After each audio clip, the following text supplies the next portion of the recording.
Aqui, ok? Queria pedir que se exibisse um vídeo que nós temos de 1 minuto, por favor. Se estiver na agulha aí, senão não tem problema.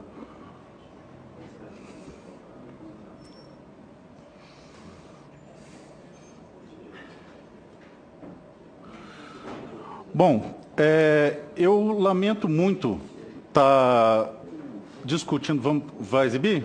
Depois o senhor me repõe o tempo, por favor? Tá. Estou sem áudio. Tem que liberar o áudio ali, senão vai ficar sem áudio. Discriminação. Por questão ideológica. Em 1920, o tenente Guilherme Paraense obteve a primeira medalha de ouro em Jogos Olímpicos para o Brasil. O esporte sempre foi praticado desde então sem preconceito ou discriminação. Por questão ideológica e desconhecimento, o tiro desportivo vem sendo objeto de preconceito e discriminação por alguns políticos. Atualmente tramita no Senado o PL 3723-19, que visa trazer segurança jurídica aos praticantes do esporte. O projeto de lei 3723-19 não flexibiliza mais acesso a armas, pelo contrário, ele traz mais restrições.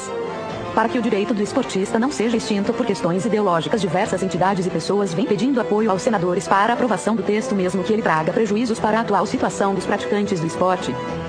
Caso o projeto não seja aprovado, o esporte continuará sem segurança jurídica e, pior, sofrendo ainda mais retaliações e discriminações por questões ideológicas. Por consequência, o esporte deixará de existir no nosso país, prejudicando atletas, lojistas e famílias, causando ainda desemprego e de imediato um caos jurídico para os atiradores. Por fim, solicitamos a compreensão de todos os senadores para que sejam favoráveis ao PL 3723 de 2019. Nós, atiradores, precisamos ter paz para praticar nosso esporte. Obrigado. Bom, muito bem.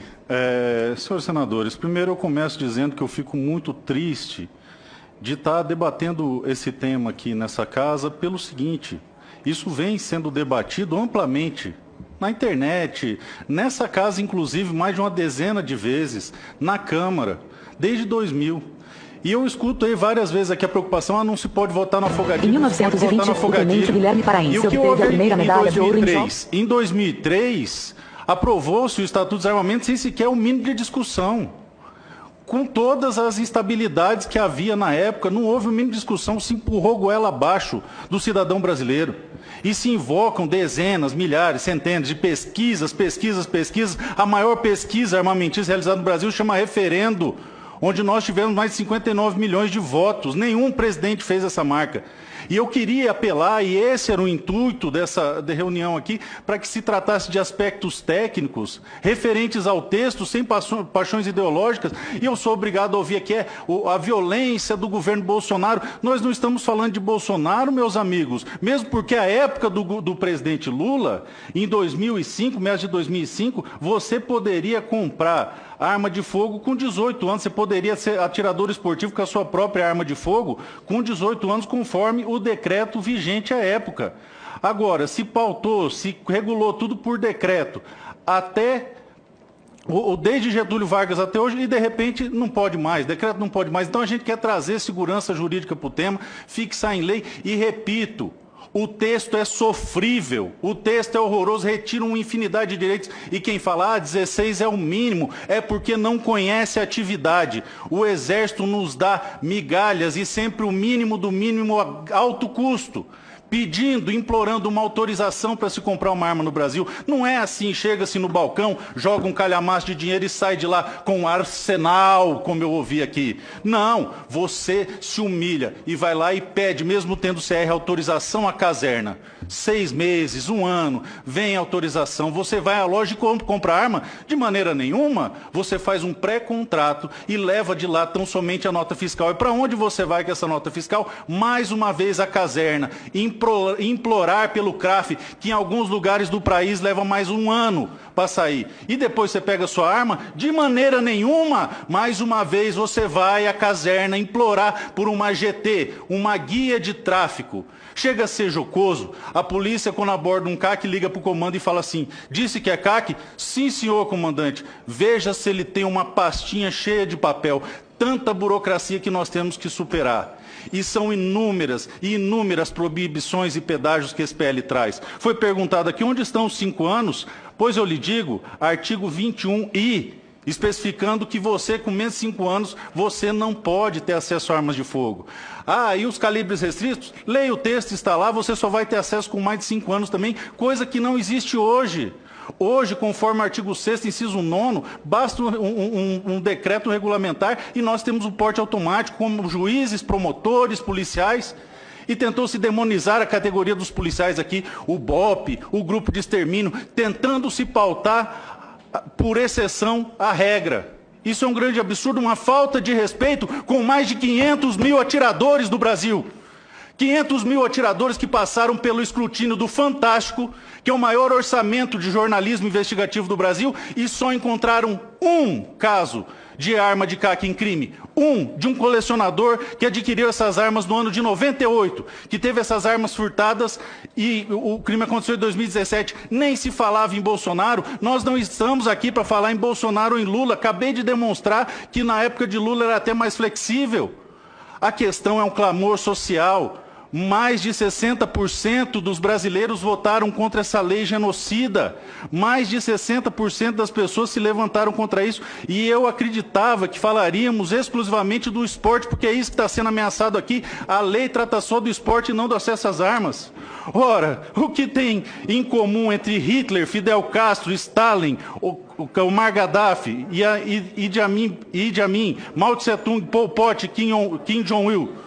Todos são desarmamentistas. Todos são desarmamentistas porque o Estatuto de Desarmamento não foi feito para tirar arma de bandido, e essa frase não é minha. Essa frase é de Márcio Tomás Bastos. O Estatuto de Desarmamento não foi feito para tirar arma de bandido, foi feito para tirar armas de cidadãos cumpridores das leis, como estão aqui nessa casa. Dificultar o acesso. Estive com o Ângelo Coronel, que está tentando ter acesso ao CR, ter acesso ao porte. Ele vai amargar 6 meses de burocracia se conseguir provar a efetiva necessidade. Um critério criado pela Alemanha nazista para desarmar judeu. É essa a realidade do Estatuto de Desarmamento no Brasil, e vão mais longe. A função é escravizar as nações, sim, porque ao longo de toda a história, todas as nações, antes de serem escravizadas, foram desarmadas. A função é enfraquecer a nossa soberania através do microdesarmamento, perpetrado pela Agenda 2030. E eu posso dizer isso de peito aberto porque não recebo dinheiro da Open Society. Outra coisa, o Estatuto de Desarmamento vem para proteger marginal, pois tira deles o temor reverencial, a dissuasão racional de não entrar numa casa que tem armas. Eu venho de uma época em que se podia ter armas, todo mundo dormia de janela aberta, e depois veio o tal do Estatuto do Desarmamento, prometendo a paz social, e os índices de homicídio galoparam, e nós estamos escutando desde 2003 uma cantilena, um amontoado de inverdades que tira do cidadão o direito mínimo de se defender. Esse ano ficou famoso um vídeo no WhatsApp de uma galinha lutando com uma águia. Uma galinha, senadores, lutando com uma águia para defender seus pintinhos. E o Estado quer tirar de mim o direito de defender meus filhos? Isso é um grandíssimo absurdo. Isso é garantido até pela Convenção Interamericana de Direitos Humanos, o direito à legítima defesa. E não há direito à legítima defesa sem meios aptos à legítima defesa. Eu juro que eu achei que eu não entraria nesse tema. Meu objetivo era discutir exclusivamente o tiro esportivo, porque é disso que trata o PL. E repito, é um PL extremamente restritivo. Mas não, tem que se ideologizar.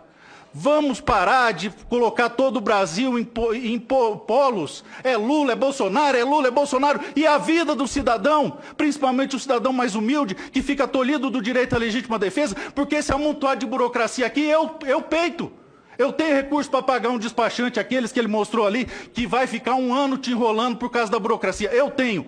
Mas o seu João, entregador de pizza, o seu Roberto, que é lixeiro, ele não tem. Desse tempo e desse dinheiro, hoje se cobra para quem consegue acesso ao porte uma taxa de R$ 1.500. Isso é o fim da picada. São jogados números ao vento como se fossem confetes. De cada 1% de armas que crescem, 2% aumenta o crime. Pois nós tivemos, segundo eu ouvi aqui, 242% de aumento no número de armas. Então deveríamos que ter pelo menos 500% no número de crimes, enquanto experimentamos a maior queda de homicídios em 40 anos, com fatores que somados ultrapassam 30%.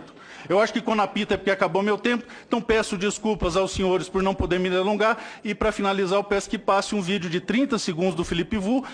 Estourei o tempo em alguns segundos exclusivamente porque no começo perdi 1 minuto e meio. Obrigado.